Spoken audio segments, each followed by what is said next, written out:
Information we would like to share with you. The Department of Indian Work St. Paul partnered with the Minnesota Department of Health to open the Twin Cities American Indian COVID-19 hotline. They provide information on testing sites, isolation space, vaccines, housing assistance, and food resources. If you or someone you know has questions about COVID-19 or has questions to determine if you should get tested, please call them at 651-304-9986. Again, the number is 651-304-9986. The Twin Cities American Indian COVID-19 hotline is open for calls Monday through Friday from 8 a.m. to 8 p.m. Call the Twin Cities American Indian COVID-19 hotline at 651-304-9986. That's 651-304-9986. Minnesota has the only original wolf population in the continental United States, and 80% of Minnesotans believe the wolf should be protected. Howling for Wolves is asking Minnesotans to respect our true wildlife manager, the wolf. Their survival is critical to our ecosystems, our communities, and even our economy. As highly intelligent animals with strong social bonds, Minnesota wolves deserve to be protected and admired. Learn more at howlingforwolves.org. Let's live and let howl. Hey, Cudahy to all my friends and relatives in four directions. This is Robert Pilot of Native Roots Radio presents I'm Awake. I'm here to ask you for your support. Finding honest Native-centered news is not easy, but with your support, we're able to provide accurate information about Standing Rock, Line 3, treaty violations, and COVID-19 in our Native communities. Please visit Native Roots Radio Network on Patreon and donate if you can. That's Native Roots Radio Network on Patreon. Pinigigi, and thank you for your support. Hey, Ogama, I've been hearing a lot about this term, climate justice. What is that? Climate justice is recognizing that the negative impacts of climate change don't affect all people equally. It also means transitioning from a fossil fuel-based economy to a more sustainable future. MN350 is one of the groups that's pushing for this transition to protect our futures. You can even get involved too. That's great, especially since I'm concerned about pipeline projects like Line 3. How can I help MN350? Just find them on Facebook or visit mn350.org. With your AM 950 weather, I'm Patrick Lilia. Partly cloudy overnight with a low of 64, then sunshine Friday and a high of 88. This spring's hailstorm in the South Metro caused a surprising amount of roof damage. Storm damage can sometimes take weeks or months to reveal itself. If you suspect roof damage, call Snap Construction for a free, no-obligation inspection. 612-333-SNAP. Portions of Native Roots Radio may be pre-recorded. It's a good day to be indigenous. Get up, stand up. They are going to become more brutal. Couldn't cut, hitting cut again. Because all the hippies were trying to be Indians anyway. They're going to become more repressive because it's a matter of dollars and their illusionary concepts of power. Hey, Victor. We must live in balance with the earth. And also with recent happenings at Wounded Knee. I am awake. Hey, Cudahy to all my friends and relatives in four directions. You're listening to Native Roots Radio presents I'm Awake, and I'm your host, Wakanja Hade. My name is Distant Thunder, Wendy. Mm-hmm. It's a good name, It isn't is it? a good name. Hey, my colonized name is Robert Pilot, and we discuss national and Twin City Native American news and events. And as we all know, Native issues are human issues, and human issues are Native issues. This portion of the show is brought to you by the Twin Cities American Indian COVID-19 hotline. Call them at 651-304-9986. They're open Monday through Friday from 8 a.m. to 8 p.m. Wow, that was a good one. Hey, so how you been doing? It's humid today. Been doing good. I've been in all day. I took a walk early this morning and got sweaty, and we're still dealing with the drought. Yeah. I think. Oh, absolutely. We haven't cut our grass in 2 weeks. We haven't had any rain. It rained a little bit. It rained, an inch? Not even an inch. It's all dried up. It's all dried up already. So I know.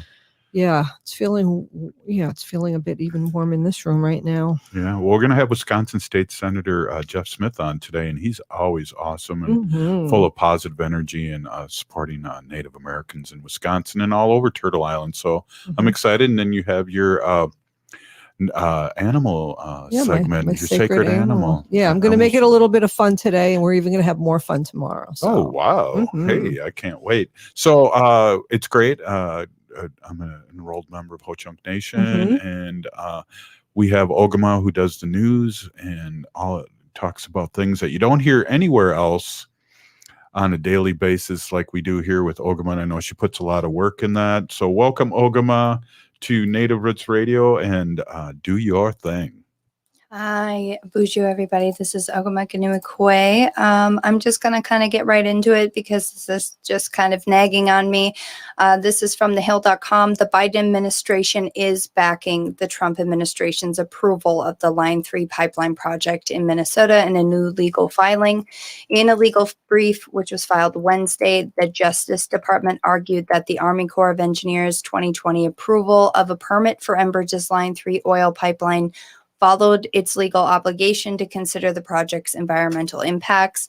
The ruling read that the Corps met its obligations by preparing environmental assessments, which included consideration of the impacts from the Corps' authorizations, including to wetlands, the climate, low-income and minority populations, tribal rights to hunt and fish and gather, and all of the issues to which plaintiffs draw special attention.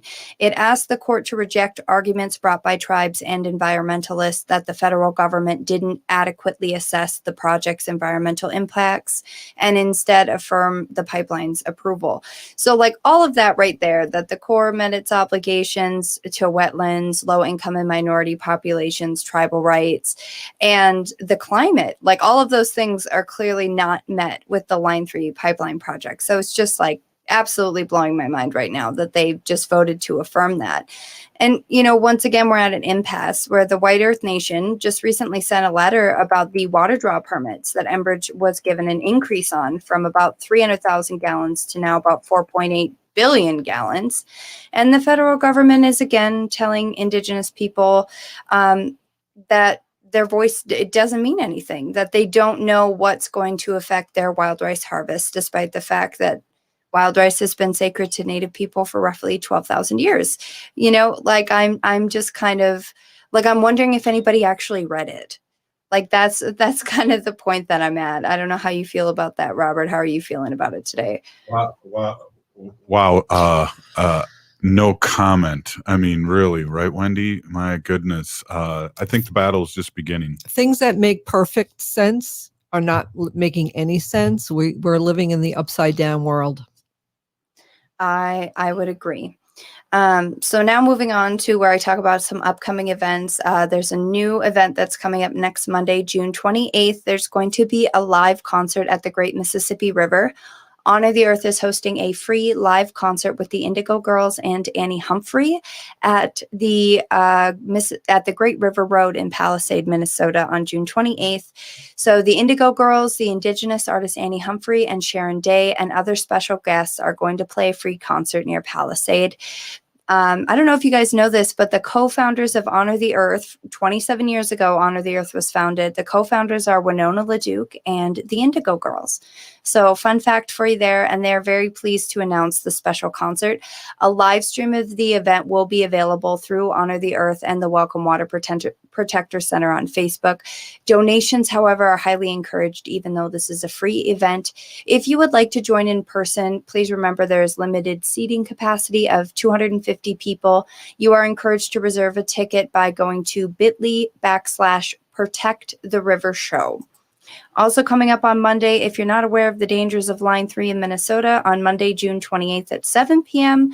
is going to be the ABCs of Line 3 hosted by MN350. That is an hour-long Zoom session that covers the history, how the pipeline will impact the land, water, and climate, and how the pipeline affects Native communities. It also talks about the Indigenous-led movements to oppose the pipeline and how you can help.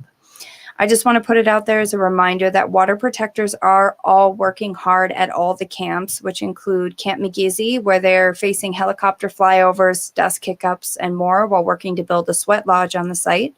The Welcome Water Protectors camp near Palisade, Minnesota, where Tanya Abed and others are standing ground at a lodge on the banks of the Mississippi River. the Red Lake Treaty Camp, where they faced eviction yesterday after a violent arrest and police dogs being present. And then the impending eviction was later rescinded. The Shell River Camp, which is on the Shell River near the Huntersville State Forest, where they have also faced harassment. And that all water protectors involved at this time are facing incredibly taxing conditions in the middle of drought-like conditions with low water levels, high fire risk, and frequent harassment by the police and other members of the Northern Lights Task Force, Securitas private security firm, and in some cases even locals who don't really, I don't think, realize the risks that are being ignored to complete this pipeline. In other news, I want to touch base on what's going to happen also next Monday from the office of Senator Mary Kunesh, who we'll have on tomorrow. The Minnesota Missing and Murdered Indigenous Women Task Force co-chairs Nicole Matthews and Senator Mary Kunesh are going to provide an overview of the work done by the task force. And that is going to be on Friday, June 25th at 11 a.m. in the Minnesota Capitol Press Room, B971. Another thing that I want to touch base on, everybody, and I'm going to give you a number for it. So if you're having a hard time with all the recent discoveries at the residential schools, here's a breakdown of kind of what we know so far. There's been 215 bodies discovered at Kamloops in British Columbia, 104 discovered in Brandon, Manitoba, 38 discovered in Regina, Saskatchewan, 35 at the Mission in Muskowekwan in Saskatchewan, 180 in Carlisle, Pennsylvania, and the most recent and highest estimate, 751 at Cowessess First Nation in Saskatchewan as well. The Chief Cadmus Delorme of the Cowessess First Nation did want to emphasize during a news conference today that the findings were not from a mass grave, but were unmarked graves where the headstones had actually been removed. The ground penetrating radar has marked 751 hits, but there is a 10 to 15% error margin in either direction. So the figure could actually be slightly higher or lower than that. In Canada, they have a National Indian Residential School Crisis Line, which is a Native-run crisis line that's been in operation now for the past 12 years. They're available 24/7 at 1-866-925-4419 if you need someone to talk to. Wow, Ogama, you were on fire. I really appreciate you bringing up all that news, and I'm sure there's more to talk about. Go ahead. I do have one more thing to add. The judge will be sentencing Derek Chauvin this Friday, June 25th at 1:30 p.m. That is tomorrow. Also, it's an anniversary of Custard's Last Stand. We like to bring that up every chance we get, greasy grass. So, hey, up next, we have Wisconsin State Senator Jeff Smith. We're really excited about that, Wendy. Comes on periodically. I can't say that word, but periodically. That was easy for you. Hey, we'll be right back. You're listening to Native Roots Radio Presents I'm Awake. Stay with us. Hey, Ogama, I've been hearing a lot about this term, climate justice. What is that? Climate justice is recognizing that the negative impacts of climate change don't affect all people equally. It also means transitioning from a fossil fuel-based economy to a more sustainable future. MN350 is one of the groups that's pushing for this transition to protect our futures. You can even get involved too. That's great, especially since I'm concerned about pipeline projects like Line 3. How can I help MN350? Just find them on Facebook or visit mn350.org. Over the past year and more, we've all missed out on a lot. Family time, graduations, weddings. And missing those events, we've missed out on even more. Friendships, connections, community, belonging. That's a long time to miss things this important. So don't miss on getting the COVID-19 vaccine. Vaccines are now available throughout Hennepin County to anyone over the age of 16. Just visit takecarehennepin.org and sign up to get yours. That's takecarehennepin.org. We have vital information we would like to share with you. The Department of Indian Work St. Paul partnered with the Minnesota Department of Health to open the Twin Cities American Indian COVID-19 hotline. They provide information on testing sites, isolation space, vaccines, housing assistance, and food resources. If you or someone you know has questions about COVID-19 or has questions to determine if you should get tested, please call them at 651-304-9986. Again, the number is 651-304-9986. The Twin Cities American Indian COVID-19 hotline is open for calls Monday through Friday from 8 a.m. to 8 p.m. Call the Twin Cities American Indian COVID-19 hotline at 651-304-9986. That's 651-304-9986.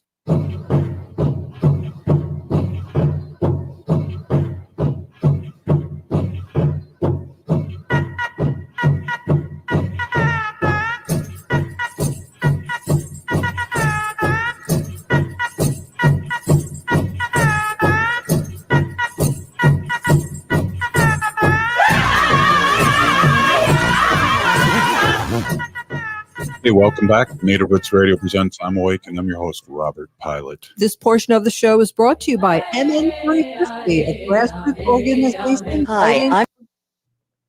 fighting for climate justice. I'll do that again. I don't know what happened. No, the portion studio's gone crazy. They wanted to play Jane Fonda's bumper music instead of the one they did. It sounded like. Oh, okay. Well, we love Jane Fonda. This portion of the show is brought to you by MN350, a grassroots organization fighting for climate justice. Hey, we are super stoked and excited to have Wisconsin State Senator Jeff Smith, and he's a champion of a lot of Native issues. He worked on the MMIW bill in Wisconsin, and that's good enough for us to stop in and see how things are going. And he has a long history of working intently with Native American communities. And also his district is Black River Falls, I do believe. Welcome, Senator Smith. It's great to have you on. Whoops, I just muted you. Sorry. There you go. I'm excited. I am excited to be here. Am I muted now, Robert? It's probably sometimes some people would say that. Some people would prefer I'm muted. Okay. Okay. Yeah. I gotta. First of all, I want to touch base with that. I'm glad I came on a little early so I could hear the show from the beginning for once, and I hope to do that more often. Be on prompt here, so I could hear that report. And you all just give me hope. I always feel so uplifted when I know that there are caring citizens in this country and in your nation, in our nation, for what's really important for our future and standing up for water. I see this Enbridge moving towards, we had some good news recently, right, where the Biden administration stopped one project, and now I see it's going to be shifted more to our backyard here, though, right? So keep up the good work, and I want to stand with you. I would be thrilled to be able to stand with my Native friends and in protecting our water. Sometimes you got to wonder if the corporations in this country really know what the future is. It is not in their profits. The future is not in their profits.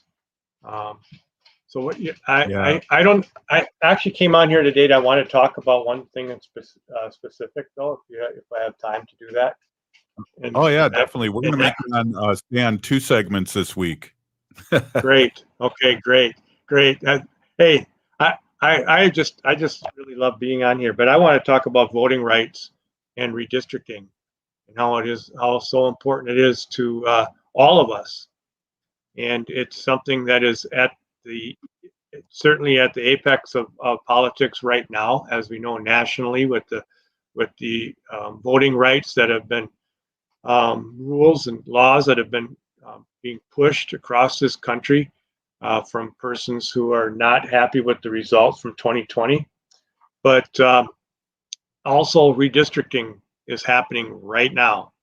Redistricting is happening right now and is going to affect all of us for the next decade. And if anyone who lives in Wisconsin knows how dangerous redistricting can be to our future, we can't let it happen again. Gerrymandering, that is. So there was recently Go ahead, Robert.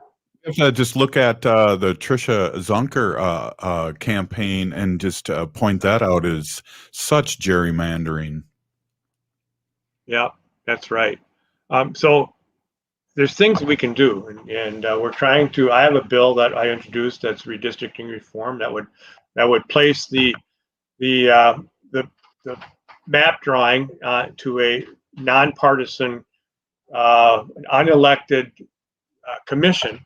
And we do have the People's Maps Commission that Governor Evers has appointed in Wisconsin that has been already holding public hearings, but they are not endorsed by the legislature, and what they present will probably not be endorsed by the legislature as well. But we want to place that into statutes. We'd love to have that process put into statutes so that we have a fair system.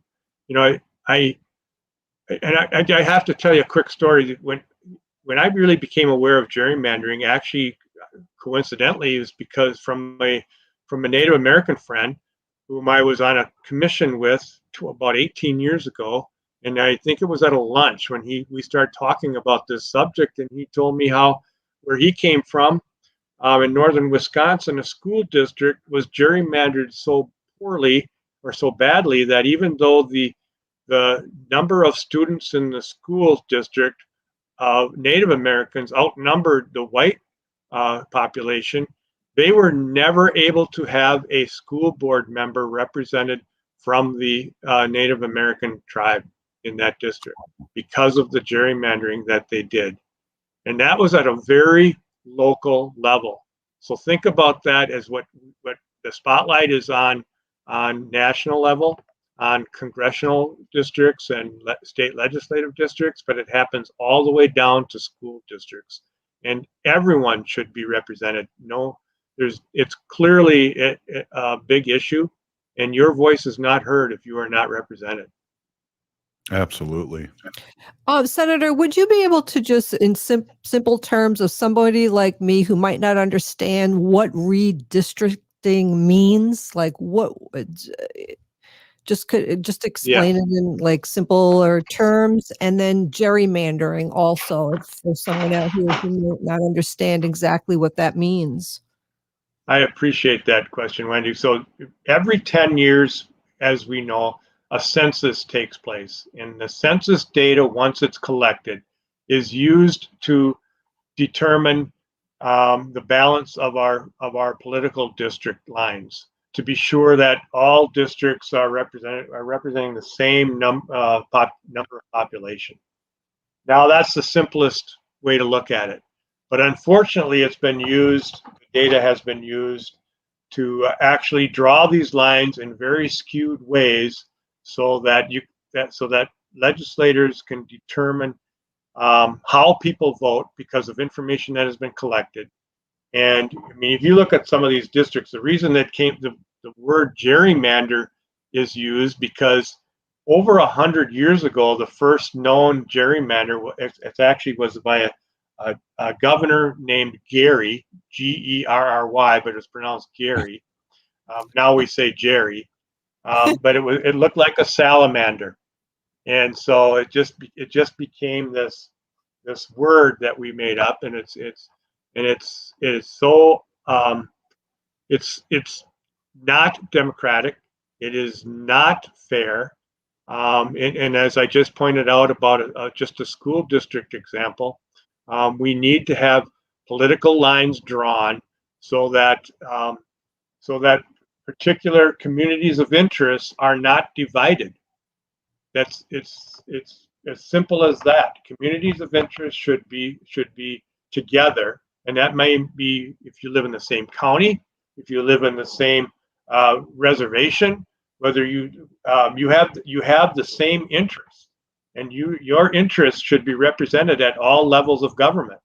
And that's why it's so important that political lines are drawn in a fashion that you and I and everyone else who have interests, whether it be our environment, whether it be our economy, whether it be our schools, whatever it may be, we should be represented, and those interests should be represented by the people we elect. I appreciate you explaining that to me. Thank you so much. Yeah, and it's crazy. It's just amazing too because representation all over the country is so skewed too. Where states have just as many votes nationally as somebody like as big as California, and a small place like North Carolina has the same amount of votes in the Congress in the United States too. Senator Smith. Yeah, and I'm going to give you a little history lesson here too for everyone that's listening that I find really interesting and exciting. In that the Oneida Nation is one of the 5 founding tribes of the Iroquois Confederacy, which is traced back to 1142. And why that is important is that our actual system of government was developed using that confederacy as a model in the 1700s. So that system that we think of as democracy reaches back to the tribes who again contributed to what we think is the way we should be operating as a government and as a people. Wow, that's great. Hey, Senator Jeff Smith of Wisconsin, District 31, could you hold on for another segment with us? I'd love to, Robert. Thank you. All right, that's awesome. Hey, we're going to be right back, and my crack people, Lewis Eagle Thunder, has reminded me that Greasy Grass is tomorrow and Sunday. So the Battle of Little Bighorn, like some people like to call, or we like to call Custer's Last Stand, is tomorrow. So I appreciate that correction. We're going to be right back after this short break. Stay with us.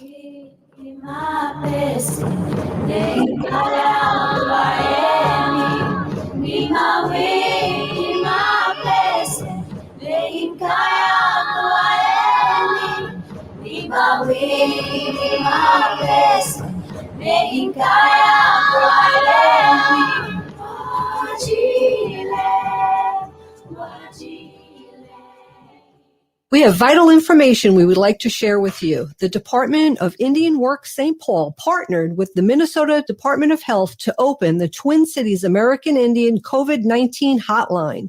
They provide information on testing sites, isolation space, vaccines, housing assistance, and food resources. If you or someone you know has questions about COVID-19 or has questions to determine if you should get tested, please call them at 651-304-9986. Again, the number is 651-304-9986. The Twin Cities American Indian COVID-19 hotline is open for calls Monday through Friday from 8 a.m. to 8 p.m. Call the Twin Cities American Indian COVID-19 hotline at 651-304-9986. That's 651-304-9986. Minnesota has the only original wolf population in the continental United States, and 80% of Minnesotans believe the wolf should be protected. Howling for Wolves is asking Minnesotans to respect our true wildlife manager, the wolf. Their survival is critical to our ecosystems, our communities, and even our economy. As highly intelligent animals with strong social bonds, Minnesota wolves deserve to be protected and admired. Learn more at howlingforwolves.org. Let's live and let howl. Hey, Wendy, what are we doing for dinner after the show? How about we go to J. Selby's on 169 Victoria Street in St. Paul? They have a delicious plant-based menu that's compassionate and environmentally sustainable. I'm getting their spot-on vegan Big Mac, the dirty secret. You can pick up and they deliver within a 5-mile radius, or you can call them at 651-222-3263 or visit jselbys.com. Well, you sold me, Wen. Let's go order at J. Selby's tonight. I'm hungry. Hi, everybody. I'm Santita Jackson, and I want you and all your friends to join my new show, The Santita Jackson Show, Monday through Friday, 6 to 8 a.m. Central on the Progressive Voice of Minnesota. Over the past year and more, we've all missed out on a lot. Family time, graduations, weddings. And missing those events, we've missed out on even more. Friendships, connections, community, belonging. That's a long time to miss things this important. So don't miss on getting the COVID-19 vaccine. Vaccines are now available throughout Hennepin County to anyone over the age of 16. Just visit takecarehennepin.org and sign up to get yours. That's takecarehennepin.org. Hey, Cudahy to all my friends and relatives in four directions. This is Robert Pilot of Native Roots Radio presents I'm Awake. I'm here to ask you for your support. Finding honest Native-centric news is not easy. But with your support, we're able to provide accurate information about Standing Rock, Line 3, treaty violations, and COVID-19 in our Native communities. Please visit Native Roots Radio Network on Patreon and donate if you can. That's Native Roots Radio Network on Patreon. Pinigigi, and thank you for your support. If you're hurting in your relationship or have been affected by sexual violence, you're not alone. Strong Hearts Native Helpline can help you through these difficult and uncertain times. Strong Hearts Helpline is a free 24/7 confidential domestic dating and sexual violence helpline for Native Americans. Help is available by calling 1-844-762-8483 or by clicking on the Chat Now icon on strongheartshelpline.org. This message is sponsored by the National Indigenous Women's Resource Center. With your AM 950 weather, I'm Patrick Lilia. Partly cloudy overnight with a low of 64, then sunshine Friday and a high of 88. Victor's 1959 Cafe on Grand Avenue in South Minneapolis is now open for outdoor patio service. All of their Cuban favorites are still available for takeout and delivery. Go to victors1959cafe.com or call me on for another 10 minutes. 827-8948. Hi, I'm Jane Fonda, and you're listening to Native Roots Radio. Hey, Jane Fonda. Welcome back to Native Roots Radio presents I'm Awake, and I'm your host, Robert Pilot. This portion of the show is brought to you by the Minnesota Indian Women's Sexual Assault Coalition. Yeah, what a great organization. Mm-hmm. Every birthday, I do a fundraiser on Facebook for them. Yeah, you get a lot of money. People donate to that for you every year, I know. And you put your goal is pretty low, and then you up it and up it and up it as more people give money and more money. So that's great. Don't tell my secrets there. Well, it's a great organization, and it is. It's great that you get all that money donated. Mm-hmm. So yeah, they are. Sounds like we're having a barking party. We should have our dogs join in. Good thing our dogs don't have headphones on, or they'd start barking too. They would. But one last thing about that before we get back to with State Senator Jeff Smith is that it's really simple because the name is in what they do. Mm-hmm. Right, the Minnesota Indian Women's Sexual Assault Coalition. Well, hey, we have Wisconsin State Senator Jeff Smith, and it's really good to have him on here because we're live also in Madison, Wisconsin, and we do the best of in Chicago, and so a lot of different people all over Turtle Island listen to this show. So welcome back, State Senator. Thank you. I always do appreciate listening to what you have to say, and I want to learn from you. Well, I appreciate it. Hey, could you remind our audience of a little bit of your background? Because I think one of the times that you were on, you told us your background. It was really interesting about your political background and how you got started and your first election and where you're at right now. Oh, I don't know if you have enough time for that, Robert, but I'll do the best I can. So I always blame my wife for my political background because I was just, once we had children, my wife as a teacher said, you're going to volunteer in the school for our children because of course she couldn't. She's teaching everyone else's children. So I did that.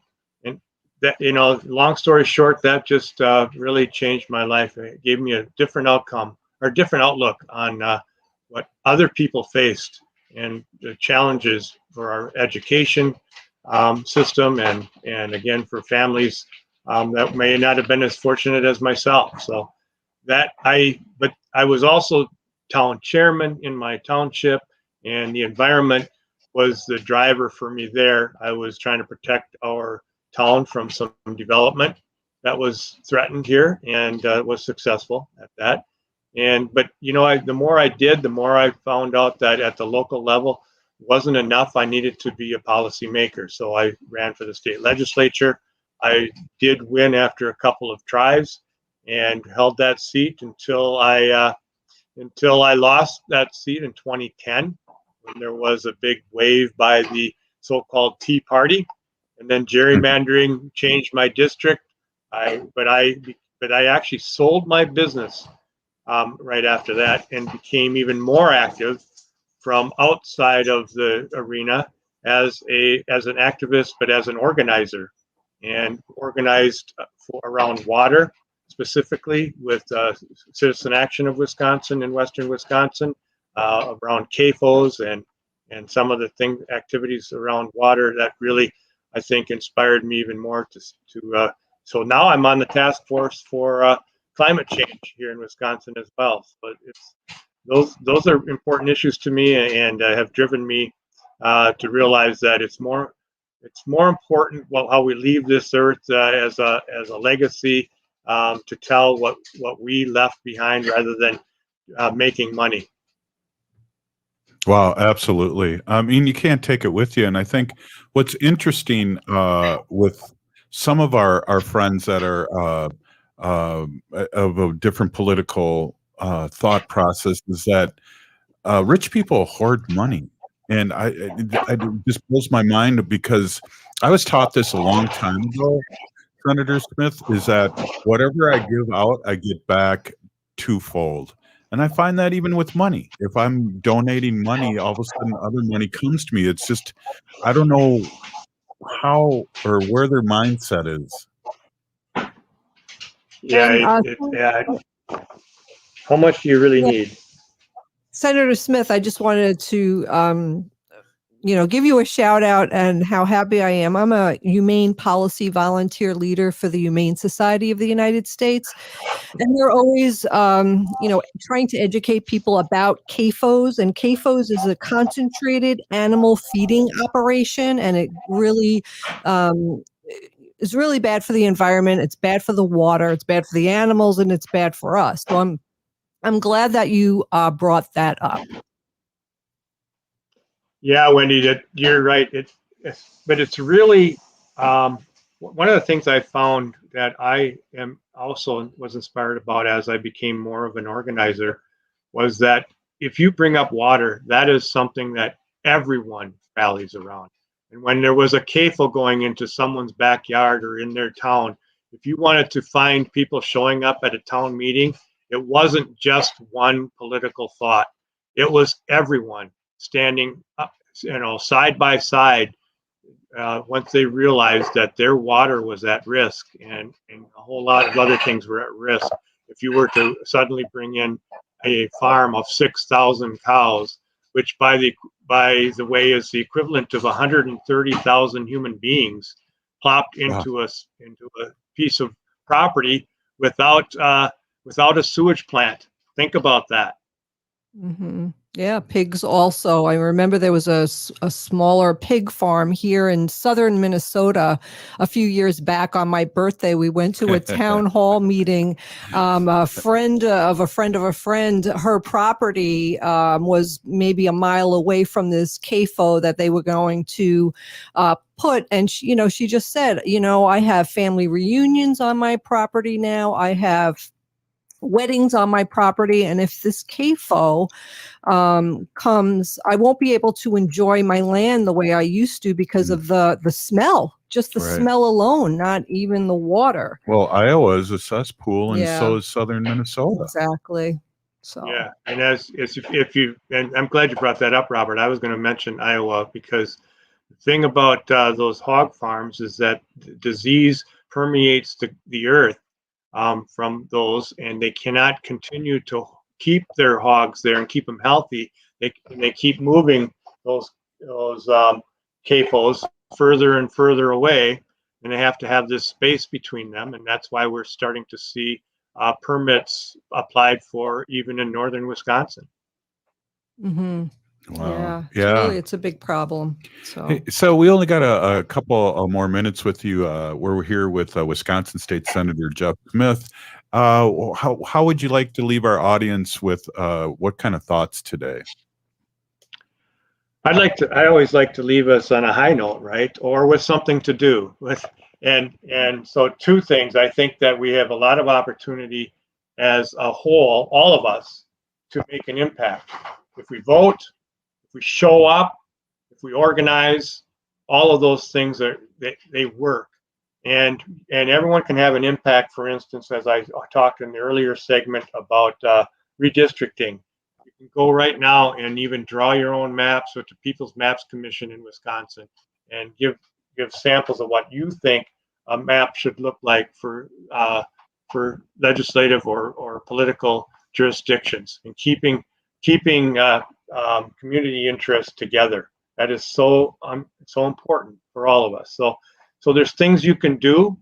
And when I heard that earlier report before I even came on about Enbridge and though that is scary, I know that people are going to come together about issues like that, like I've seen in the past when people's health and their interests are threatened, they show up and come together, and they forget all about their other petty disagreements they might have had. But when it's their water, they show up. Wow, perfect. I really appreciate you spending this time with us. And I also have to tell you this real quick. I won't talk too much about it in the future, but I was elected legislator of Ho-Chunk Nation, and I understand that you want a flag, and I'm going to make sure I'm at that ceremony in Madison to get you a Ho-Chunk flag. Oh, the word got out. You bet, Robert. I want a flag in my office. It should be standing right next to my flag for the United States and for Wisconsin. Right on. So, Peeny Gigi, thank you so much for spending some time with us. It's always our pleasure, and you are so positive and also on the right side of history. Peeny Gigi. Thank you very much. All right. Wow, Wendy, amazing. Yeah, perfect. And left on a good note. And like you always say, Robert, we need to resist, divest, join a group, and run for office. So exactly. There's always stuff for us to do. And even if it's small things, you can get involved in so many ways in your community to make a difference. Yeah, what a breath of fresh air, really, seriously. Hey, I wanted to, with the last minute here or so, I wanted to get Lewis on for a second and help me out, correct me a little bit on my presumptuous last thing about you're the Lakota Ogola guy here. So will you speak the truth here in the last minute? You want to speak about greasy grass? Is what you're talking about? What's coming up with I made the mistake about Custer's Last Stand. Oh, sure. Yeah. So we have 145th anniversary of the Battle of Greasy Grass. That's what the Lakota call it. History knows it as the Battle of Custer's Last Stand, where the Lakota, Cheyenne, and Arapaho took down and annihilated the 7th Cavalry and Custer in their attempt to completely annihilate the Lakota way of life. So that's 145th anniversary of that happening. There's a couple battles before that. The Fetterman's War, they call it the Battle of the Open Hand, the Battle of the Rosebud. The Cheyenne know that as the battle where a girl saves her brother, a Cheyenne woman. And we also must remember this weekend of our women warriors in our history of Indigenous peoples. They rode with us, they fought with us, and even today, in line 3 with this terrible news of the Biden administration once again, going and turning their back on the Indigenous people like they did at the Dakota Access Pipeline. We want to remind it that we have strong Indigenous women that are going to lead us and continue to lead us forward in preserving our water and way of life for everybody. Wow, well put. Peeny Gigi, thank you for coming on and doing all you do, you and Ogama, and behind the scenes of Native Roots Radio. Hey, we're going to be right back with our sacred animal portion of the show, and you're listening to Native Roots Radio presents I'm Awake. Stay with us.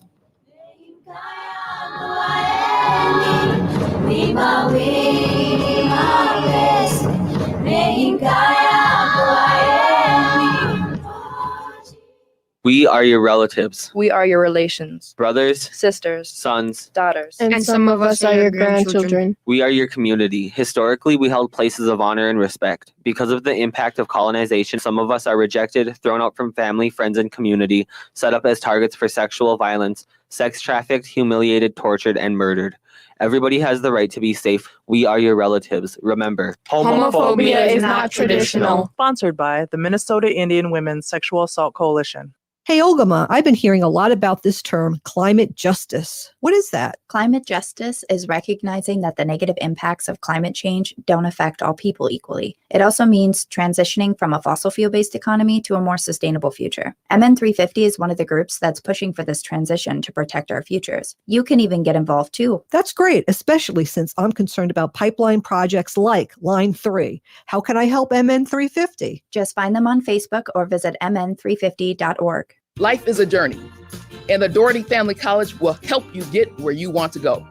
Located downtown Minneapolis, this affordable 2-year college provides free textbooks, a laptop, meals, career coaches, one-on-one mentorship, and a Metro Transit pass, making DFC the perfect pathway to a bachelor's degree. Turn your dreams into reality. Connect with a counselor today at dfc.stthomas.edu. COVID-19 vaccines are safe, effective, free, and approved for everyone over the age of 12. Getting vaccinated is the most powerful tool to keep ourselves and loved ones healthy and to end this pandemic.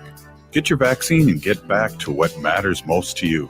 To learn more about scheduling a free appointment, visit ramseycounty.us/COVID vaccine.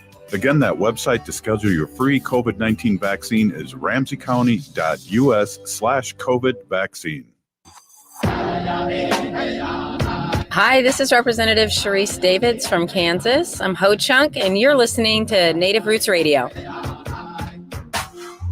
We are the Elusive Nation. Hey, welcome back to Native Roots Radio Presents I'm Awake, and I'm your host, Wakunjahade. This portion of the show is brought to you by Howling for Wolves, protecting wolves for future generations. This has a low howl. Did you hear that? This is the most authentic. Yeah. Very sacred. Very sacred. Hey, I want to introduce my awesome and beautiful wife, Wendy Pilot. Wendy has been an animal advocate for many years. She is a volunteer, humane policy volunteer leader for the Humane Society of the United States, and she works on animal issues at the state and local level. Very popular segment here. We talk about our sacred animals, our relatives with wings, tails, hoofs, fins, gills. What else? Suckers. Suckers, what? Yeah, octopus. They have little suction cups. Okay. All right. Hey, welcome, Wendy. Tell us your name tell us your name, and I see our uncle is listening and watching too. Okay, my name is Hanaji Hihani, and that means cares for them, and I was given that name by my Dega Curtis, also known as Mashke Hanajinga, which means walks on white clouds. In the sacred voice of Ho-Chunk. Yes, and I always appreciate the name, so thank you very much. And as Robert said, I'm a humane policy volunteer leader for the Humane Society of the United States. I really enjoyed talking to Senator Smith today and how he really understands how those big giant factory farms are really so bad for the environment and the water and the land. So I really, we need people like him on our side to keep things cleaned up. So, if you eat meat, most of all the meat, I'm going to say this, all the meat in the grocery stores are from these CAFOs or factory farms. Yep. So if you can afford to, find a local farmer, find, a local co-op where the meat is coming locally and not from these factory farms. And if all the people who could afford it would buy from these local people, the tides would change, right? Yeah. Because these factory farms are cheap meat. It's cheap meat. And most people can't afford to go to their local farmer and buy meat from them, right? They just can't because the meat is too expensive. But we need to change the tide to make it more affordable for more people. So and I think that people that can't afford it, try and do a meatless Monday. Right. One day a week. And that would change the world too. Would Have really some pasta Right. some broccoli and a slab of butter or something. Something, right? Yeah. That sounds exactly. But yeah, so I appreciate that. But today, what I was going to talk about, and I am going to talk about, is an article that I found. It's from a couple of years ago, but I thought it was really interesting, and I wanted to bring it up. And it's from Science News, and it's titled "Urban Coyotes Never Stray. A New Study Finds 100% Monogamy." So they're monogamous. This is from the Ohio State University. Coyotes living in cities don't ever stray from their mates, according to a new study. Whoa. The finding sheds light on why the North American cousin of the dog and wolf, which is originally native to desert and plains, is thriving today in urban areas. Coyotes living in cities don't ever stray from their mates. The finding sheds light on why the North American cousin of the dog. I'm reading the same thing over again. Okay, here we go. Scientists with the Ohio State University who genetically sampled 236 coyotes in the Chicago area over a 6-year period found no evidence of polygamy of the animals having more than one mate, or of one mate ever leaving another while the other is still alive. So, of course, the coyote, if their mate died, they would find another one. But as long as they're together and they're alive, they don't. So what's going to happen to us? You're going to find another one when I die? No. Gee. But I really thought that this was really interesting. This was even though the coyotes existed in high population areas where there's plenty of food to eat, which are conditions that often lead other dog family members, such as some fox species, to stray from the normal, monogamy. Yeah, exactly. So they'll go and they'll cheat on their coyote mate. So, but I found it really interesting, and I was kind of curious. We have a bird bath right outside our window here, and I always see these like two cardinals, and you could tell one's a female, one's a male. Because the male is looks very so much better, pretty and beautiful, Yep, and okay. and the female's a little bit more dulled, as I will say. But I was curious, because I see them all the time, and I was like, well, I wonder if these are the same pair or if they mate. So I looked it up, and they're monogamous. Cardinals mate for life, and I was really surprised to hear that. But there's also 25 other adorable animals that I found that mate for life, and I was really surprised at some of them. Lovebirds. Oh, yeah. So if you go and you buy lovebirds to have them in your house, you have to buy the pair because they would be broken-hearted. Bald eagles, Robert. I think we kind of knew that, and we talked about that in the past. That bald eagles also will stay together and mate for life unless one of the partners die. Coyotes, we just said that. Atlantic puffins. Those are an animal that we don't really see that much about. Little old field mice. They're kind of these little rodents that I thought that were really cute. And I'm really surprised that they mate for life. But isn't that adorable? That is. Seahorses. It's cute when they put little hats on them, too. Yeah, exactly. Seahorses mate for life. Seahorses. Big belt buckle. What? Seahorses. How would you know that? And there's scientists out there who study this kind of stuff. That hang out with seahorses. They do. Right on. And the male gives birth to the babies. Okay, I'm like, is this a dream? Albatrosses mate for life. Beavers mate for life. Oh, yeah, isn't that really cute? They hold hands, or is that beavers? They hold their little paws. Yeah, they lay on their backs. Little hands? They have little hands. Geese mate for life. Swans, pigeons.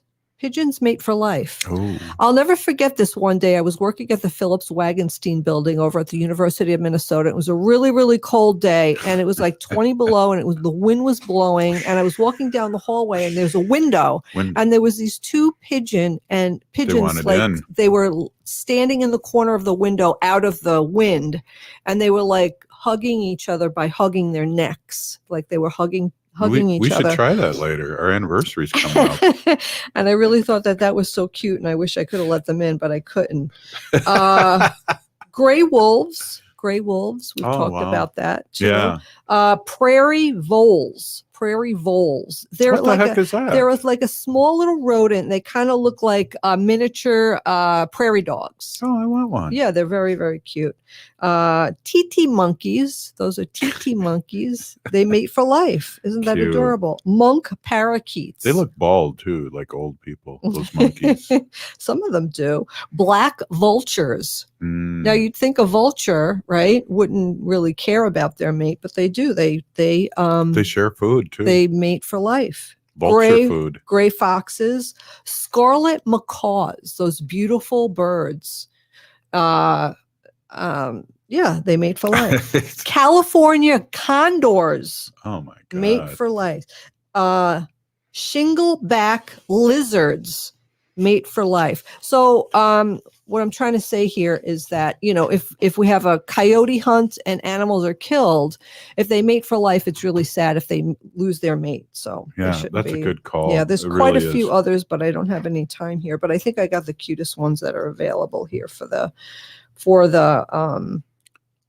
the cutest ones anyway. Yeah, well, that was a good Although segment. a dick deer, those are little deers. A what? Dick, Okay. dick deer. Hey, I would like to end with these thoughts. Gibbons. Go ahead.